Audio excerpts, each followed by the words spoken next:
Ultimi focolai da spegnere il giorno dopo il pauroso rogo che ha distrutto l'azienda dei vernici di Brendola. Si cominciano a contare danni milionari. Inchiesta aperta caccia alle cause. Intanto i livelli registrati di benzene nell'aria schizzano alle stelle. La colonna di denso fumo nero da Brendola ha toccato anche la provincia di Padova. Vertice urgente in provincia con ARPAV per fare il punto della situazione. Un video per vantarsi dell'aggressione ai bagnini nelle immagini realizzate dagli stessi appartenenti alla baby gang trevigiana dopo il raid. Uno degli operatori picchiati racconta: così non si può lavorare. Tragedia in Laguna, indagato per omicidio colposo il papà della dodicenne, morta nello schianto del barchino contro la briccola. Atto dovuto per consentire accertamenti, a Spinea il cordoglio della comunità. Ladri senza scrupoli rubano nelle abitazioni di un malato terminale che si trovava in ospedale. Il furto in pieno centro a Revinelago. Il Comune di Venezia ha nuovamente rimandato l'entrata in vigore del contributo d'accesso. Si va a gennaio 2020, è il terzo slittamento e la quarta possibile data di partenza del provvedimento. Il corpo di un soldato italiano ritrovato sulle Melette in altopiano di Asiago, uno dei campi di battaglia più cruenti della Grande Guerra, continua a restituire i resti dei nostri militari a oltre un secolo dal conflitto.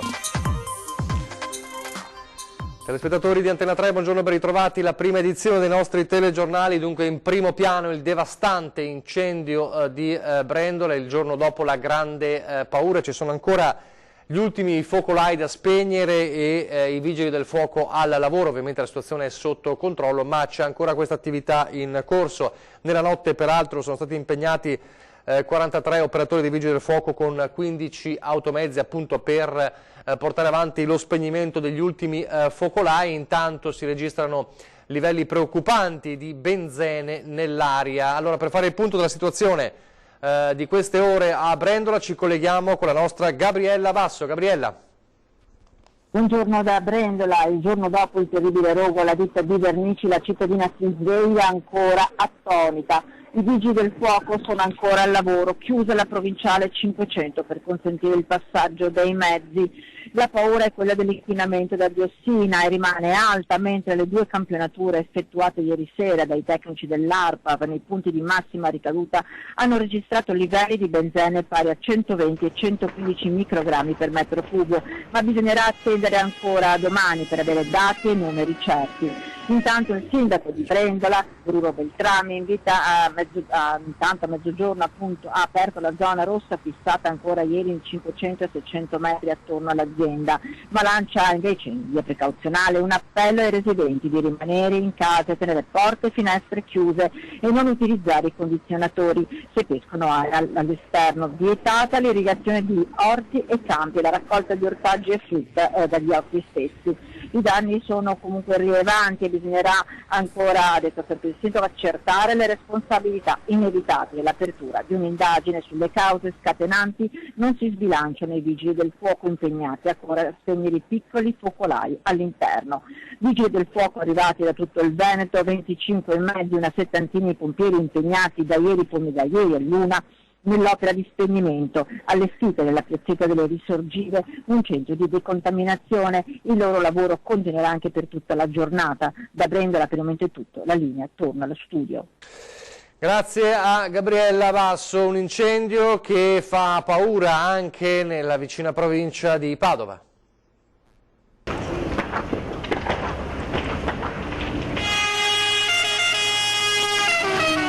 Vertice d'urgenza in provincia insieme ad ARPAV dopo il devastante incendio che ha distrutto la sede della Isello Vernici di Brendola. La vasta nube tossica innescata dal rogo ha provocato non poca preoccupazione anche nel padovano, vista la vicinanza con alcuni comuni della nostra provincia che si trovano a ridosso dell'autostrada A4, riaperta solo nella tarda serata di lunedì. Dalla riunione a Palazzo Santo Stefano arriva però una nota positiva: nel territorio padovano non vi sarebbe al momento emergenza per quanto riguarda la diffusione della nube tossica. Questo quanto riferito da ARPAV, che in coordinamento con la prefettura e l'USL sta cercando di capire il grado di pericolosità della nube provocata dalla combustione delle vernici e dei materiali andati distrutti. Secondo Serenissima Meteo potrebbero propagarsi però verso nord a quota 300-400 metri e verso nord-est a quota 1500 metri. L'ARPAV in queste ore sta eseguendo i campionamenti dell'aria. E adesso la baby gang trevigiana in azione a Jesolo. Non solo l'aggressione, anche un video realizzato dagli stessi componenti della baby gang per vantarsi del raid. Jesolao, Jesolao, show Bagninao. Basta Bagnini, basta. Ehi, Non servono. Torna a piangere! Licenziato! Sei in ospedale adesso, è fame di merda. Qualche famiglia tenta la disperata difesa della reazione del gruppo di ragazzini a insulti di stampo razzista che i Bagnini avrebbero rivolto loro. Ma in uno dei video poi postati sui social network dagli autori della spedizione punitiva sulla spiaggia di Jesolo, video riproposto su Facebook dal ministro dell'Interno Matteo Salvini, si sentono i minorenni trevigiani vantarsi e continuare a prendere in giro i 3 addetti al salvataggio aggrediti. Baby gang multietnica di 30 persone pesta a sangue 3 Bagnini di Jesolo con una spedizione punitiva e se ne vanta pure, pene severe senza se e senza ma, chi sbaglia paga.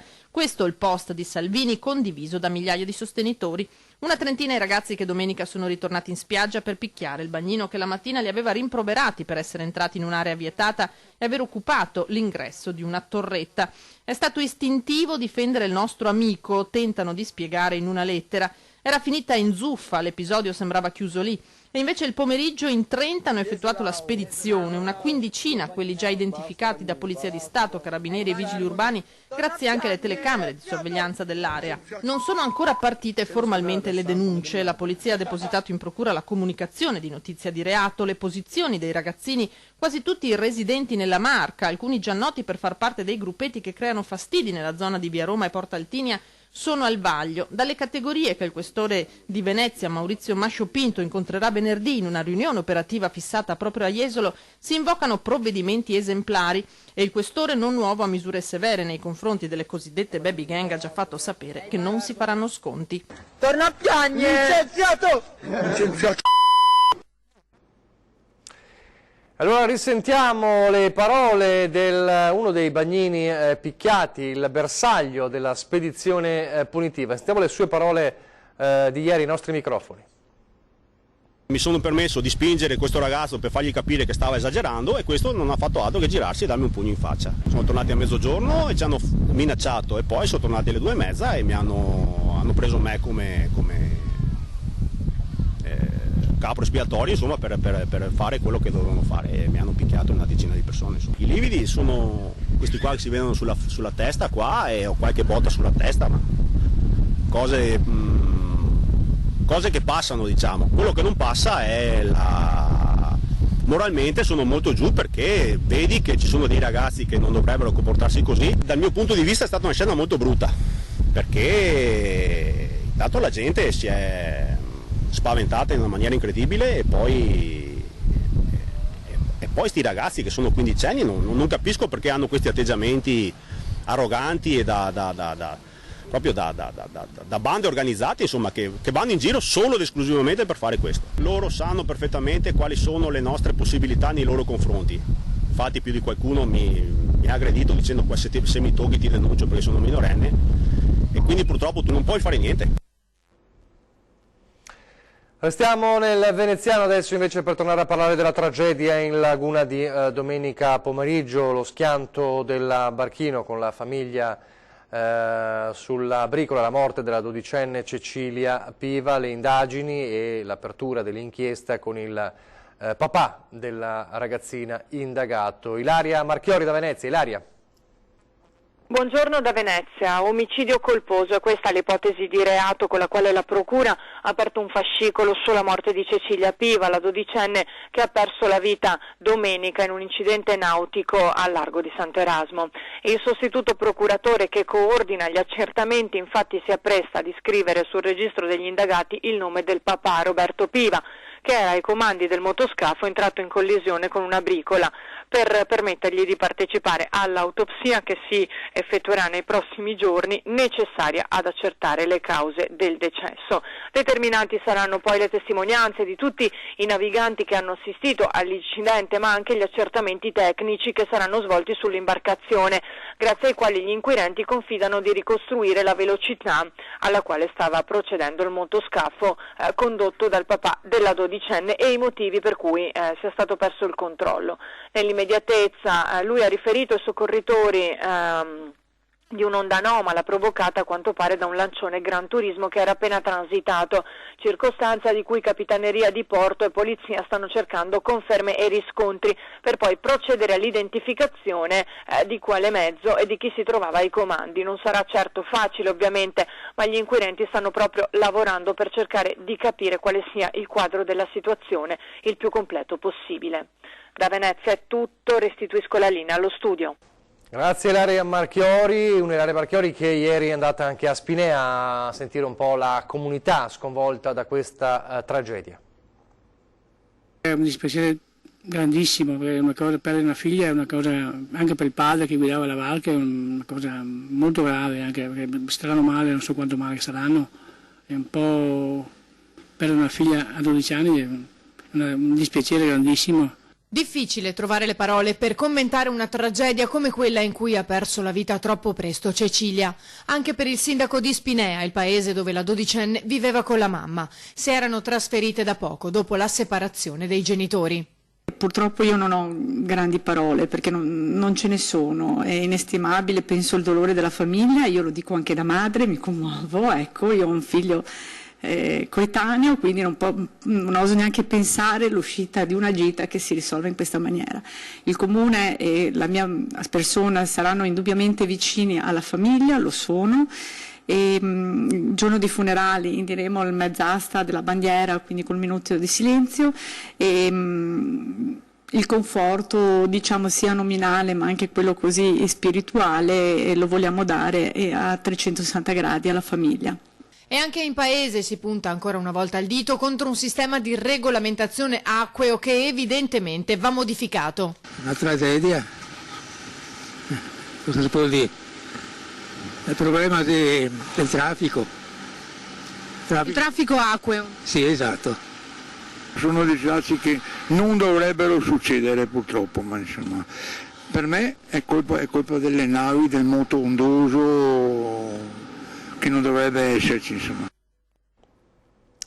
Torniamo alla cronaca adesso di un incendio di un cosiddetto food truck, un camioncino che vende panini, un intervento delicato per i pompieri per la presenza di bombole di gas. Siamo nel Padovano.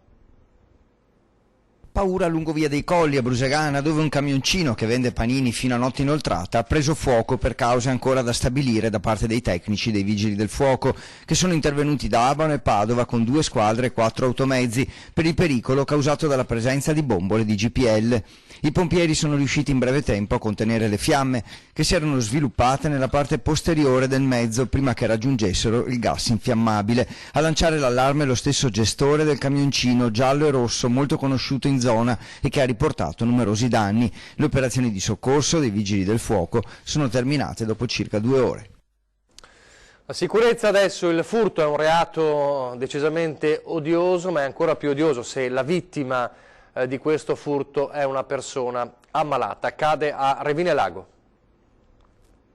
Il furto di per sé è già un reato odioso, ma quando la vittima è un malato terminale lo è ancora di più.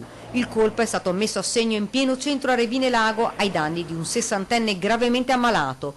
L'uomo aveva dovuto ricoverarsi in ospedale perché le sue condizioni erano peggiorate, ma proprio durante questa assenza i ladri hanno agito. Hanno fatto irruzione nell'abitazione ed hanno portato via con tutta calma tutto ciò che aveva un valore. Hanno rovistato in ogni stanza, poi sono usciti rubando anche una motosega ed una valigetta con gli attrezzi da lavoro.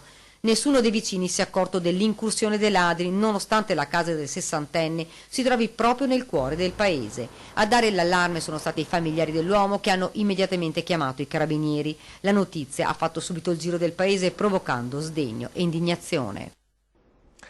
A Mestre adesso con un atto vandalico, a metà strada tra un atto vandalico e un atto di rabbia che ha creato decisamente paura in città ieri, ce lo racconta Filippo Fois. Filippo.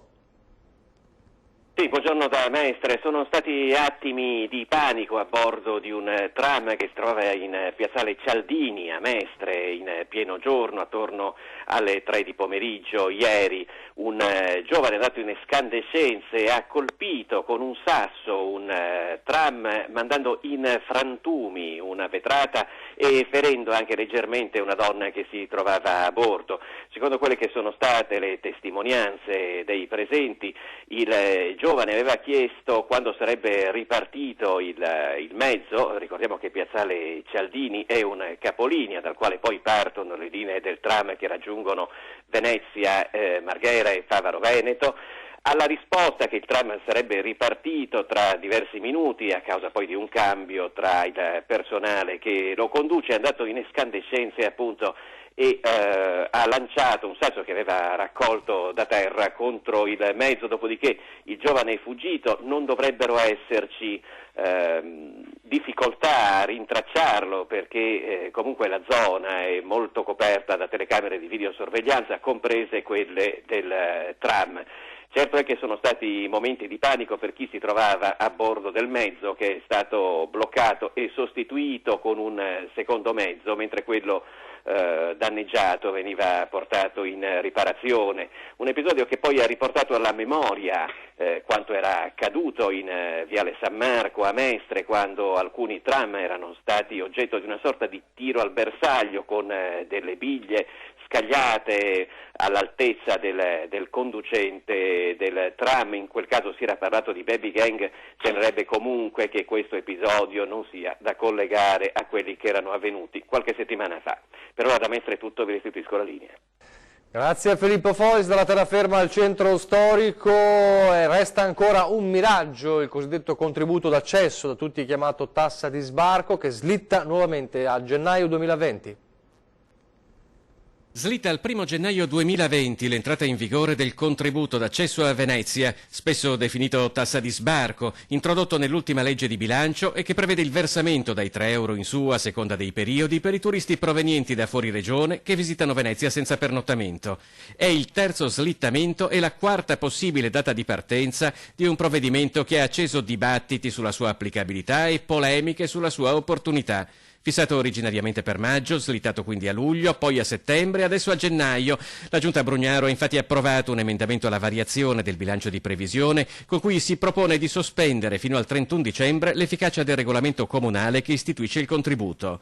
L'assessore al bilancio Michele Zuin l'ha definita una scelta obbligata a seguito dei diversi problemi emersi con i vari vettori interessati, tra quelli che segnalano criticità operative e gestionali legate soprattutto alle diverse modalità di vendita dei biglietti, a quelli che hanno già instaurato contenziosi impugnando al TAR il provvedimento, denunciando l'impossibilità di adeguare i propri sistemi informativi e operativi entro il 1 settembre 2019. Nel frattempo, ha precisato l'amministrazione comunale, sono già state individuate le procedure operative in grado di superare le criticità, che però dovranno essere oggetto di una necessaria revisione del regolamento. La sospensione fino a fine anno consentirà per l'appunto di rivedere il regolamento comunale già a settembre, in tempo utile per la piena applicazione da gennaio. Pochissimi istanti di pubblicità, torniamo subito.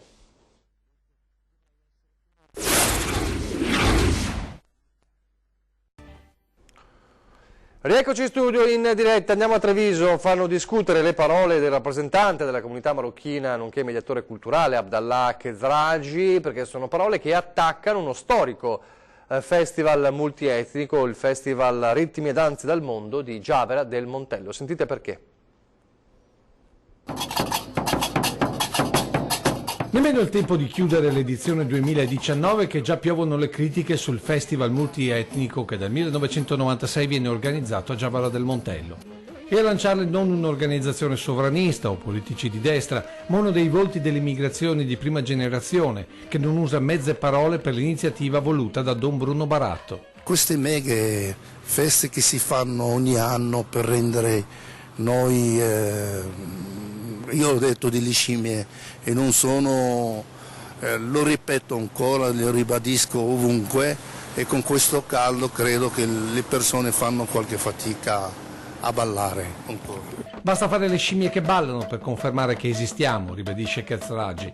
per un evento che in questi 13 anni non ha avuto il coraggio di rinnovarsi. Non siamo più scemi che ballano perché bisogna un po' coinvolgere anche su altre forme, diciamo, più anche innovative. Il circo non va più bene perché comunque noi non aspettiamo da altri che per lavarsi la coscienza vieni un giorno o 2 giorni a passare con noi.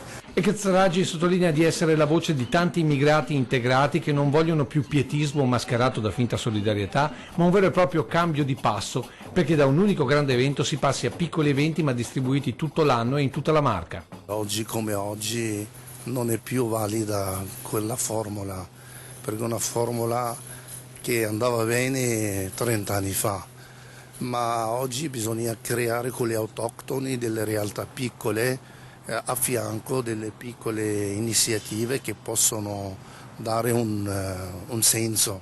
Una mentalità che deve cambiare e per questo il volto dell'immigrazione nella Marca chiede a Don Barato di fare un passo indietro. L'appello di Don Bruno Barato credo che lui è anche un bravo interlocutore della Chiesa che lascerà qualche altro giovane diciamo prete che può avere anche altre notizie e altre anche forme.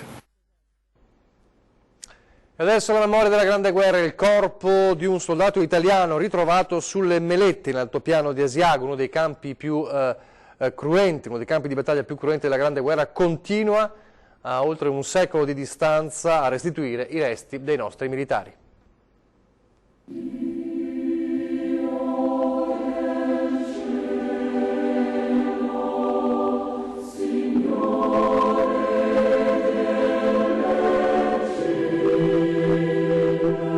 È lassù che ci aspetta, è un nostro soldato, aveva combattuto per l'Italia e per l'Italia è morto con un colpo che lo ha raggiunto in testa lasciandolo lì, sulle Melette, dove tanti altri suoi compagni d'arme avevano sacrificato la vita sull'altopiano.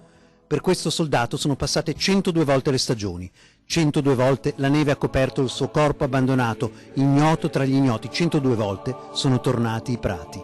Ma ora per il soldato delle Melette è venuto il momento di raggiungere chi era andato avanti con lui. Un altro soldato, caduto nella Grande Guerra, è stato quindi ritrovato sull'altopiano.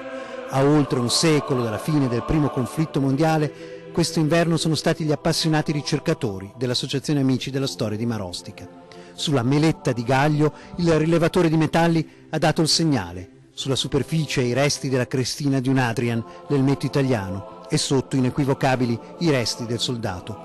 Qui il lavoro dei ricercatori si ferma, la legge non ti permette giustamente di scavare. Prima la segnalazione ai carabinieri, poi il lungo inverno con la neve che si è presentata a più riprese fino a maggio inoltrato. E ora finalmente potremo pensare a lui.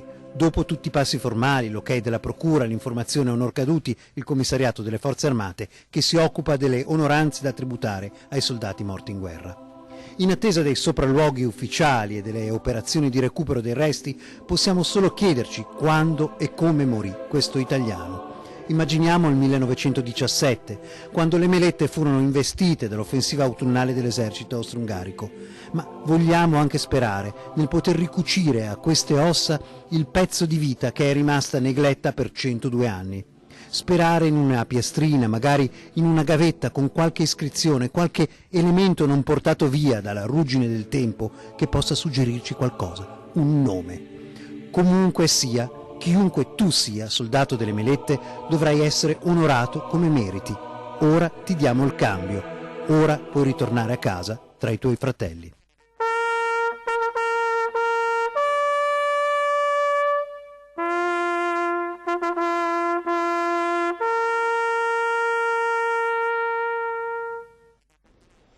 E la tempesta Vai aveva colpito duramente anche i sentieri verso le zone monumentali della Grande Guerra, ma abbiamo potuto percorrerli in questi giorni. Vediamo perché.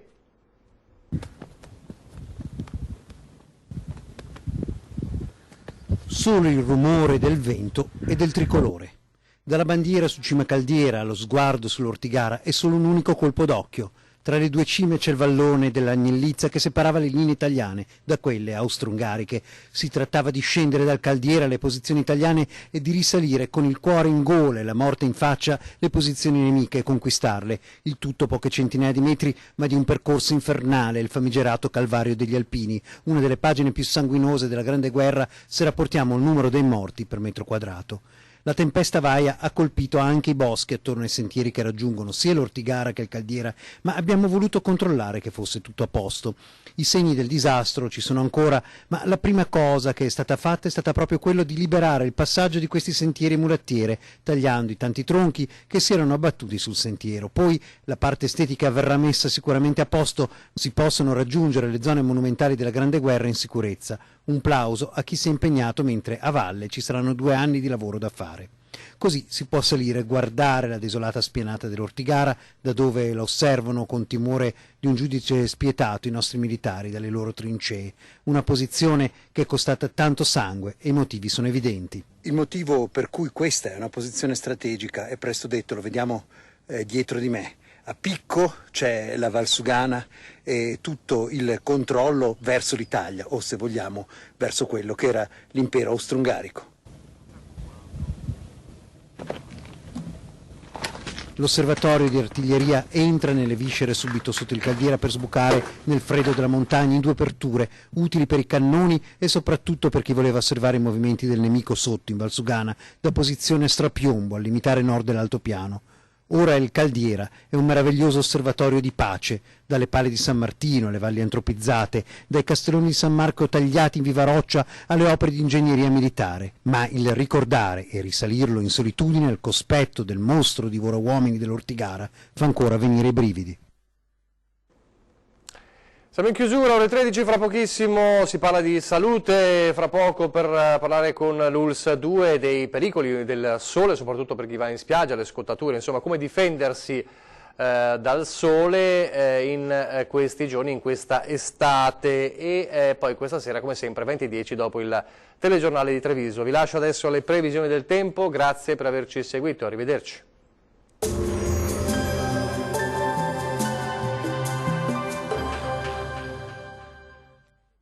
Ben ritrovati al meteo. L'alta pressione africana inizia a cedere, sia pure lievemente. Ecco che dunque le nostre regioni saranno interessate da qualche passaggio temporalesco. Vediamo il dettaglio di martedì 2 luglio. Sul Veneto sarà soleggiato su tutti i settori, il cielo sarà sereno e sgombro da nubi ovunque. Dal pomeriggio avremo qualche acquazzone sui settori alpini in locale sconfinamento alle pianure. Attenzione perché i fenomeni potrebbero risultare anche intensi e accompagnati da grandine. Temperature minime tra 17 e 24 gradi, valori massimi sempre piuttosto caldi, oscillanti tra i 28 e i 35 gradi. Situazione simile sul Friuli Venezia Giulia, con ampio soleggiamento dappertutto al mattino e con qualche rovescio sui monti e localmente fin verso le pianure a partire dal pomeriggio. Anche in questo caso attenzione a possibili temporali intensi. Temperature minime tra 20 e 23 gradi, massime comprese tra i 29 e i 33 gradi.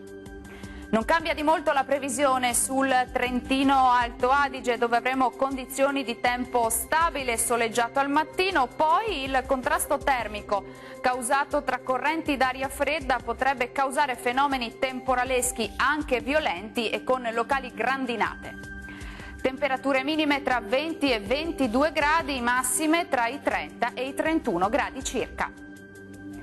Bene, dal meteo di Antenna 3 per ora è tutto. Arrivederci.